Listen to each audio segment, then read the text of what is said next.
guys, and welcome to the vlog. I hope you've had a fantastic start to the week, back at work, back on the grind as always. This episode I wanted to chat a little bit about myself for a change and obviously bring some animals into it. But let's get started on that because I'm keen to share with you a few experiences that I've gone through and of course what drives my passion with animals. So let's get straight into it.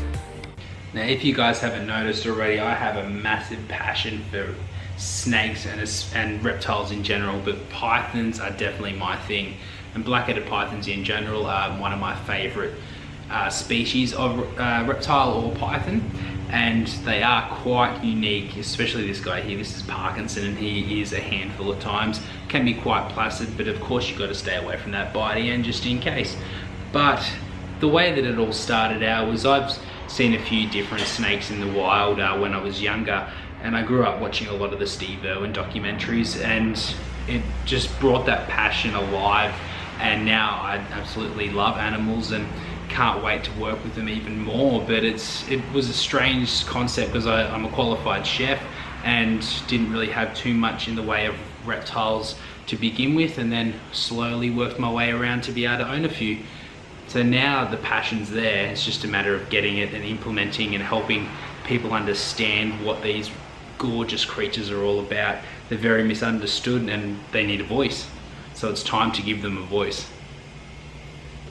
Now snakes are a big part of my passion when it comes to reptiles, and I do own a fair few snakes in my collection, and all different species and genetic mutations as well, which is quite fascinating because my favorite reptile is of course the saltwater and the freshwater crocodile. Now I think that has something to do with the fact that I watched a lot of Steve Irwin documentaries when I was little, and that conservation that he did back in the day has made such a difference and awareness for a lot of people around Australia that crocodiles aren't these man-eaters that they're supposed to be. And there's a few conservation groups out there, crocodile farms and stuff like that, that are doing some great things and spreading the knowledge of how these animals are so misunderstood.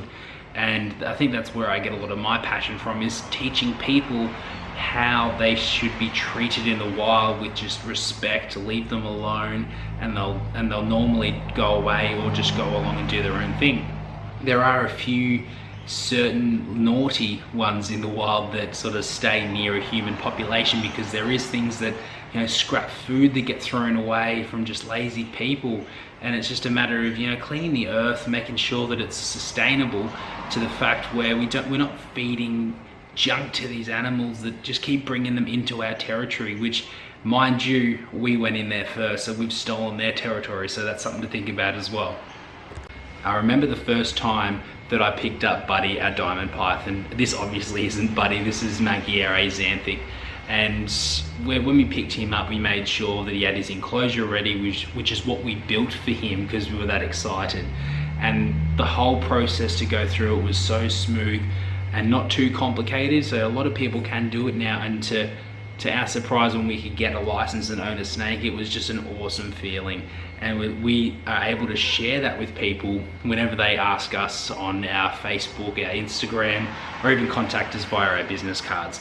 We share with them what it's like to own a reptile like this, have a great experience with snakes that are tame or handleable, and they get to share it with us, and we can tell them about our experiences and how great it is to own these great creatures which you'll learn from every single day, and it's an awesome experience to share with everyone.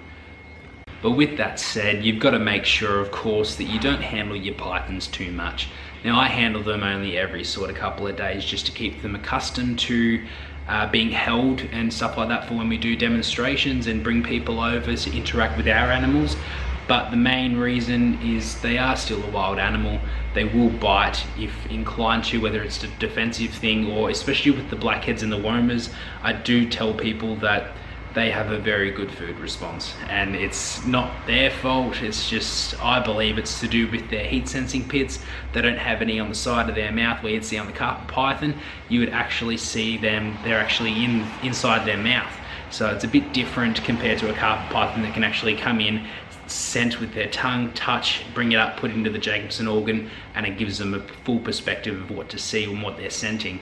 So it's always good to tell people that snakes are a great pet, but you have to remember that, like anything, if it gets defensive, if it needs food, it's going to bite, and you're not going to get a snake that will not bite at least once in its life. And I'm sure there are some out there, but I've been bitten by almost every single one of these guys that I own, and it's just normally a fault of my own, or the fact that I just haven't washed my hands after handling frozen thawed rodents or something like that. So with all that said, guys, we've got a couple of awesome projects coming up, and I'm not going to say too much. I know I always put you on the edge of your seats with some of the stuff that's coming up, but this is going to be massive for especially cold-blooded, because we have the CBTV episodes beginning to launch, I believe, in the end of this month, as we've got the Commonwealth Games, and the traffic can be quite bad and businesses are quite busy, so we want to make sure that we start filming fairly soon, and hopefully around that May, June, we will have the first series, Reptiles on the Rise. So we're almost with our 10 episodes, which we're going to be doing. We've almost locked in all those 10 spots, which shouldn't take too long. We're just waiting on a couple of people. We'll start posting some stuff on our socials, with profiles of who we're going to be interviewing in the first episode, and then a sneak peek for the second and stuff like that, to keep you guys in on all the action that we're going to be doing. Maybe even do a few different previews for different episodes, but we'll see how we go. And a few other things, don't forget to subscribe to the channel. It's going to mean the world to me. Keep an eye out for CBTV stuff as well. Subscribe to that channel. Make sure you hit those notification bells so it actually pops up on your feed, because I've been told recently that you need to do that on YouTube now, which is a bit of a pain because you keep asking people for stuff. But please do that for me, because that would be massively awesome of you guys to do that for me. And I hope you enjoy your weekend, and I will definitely see you on Monday.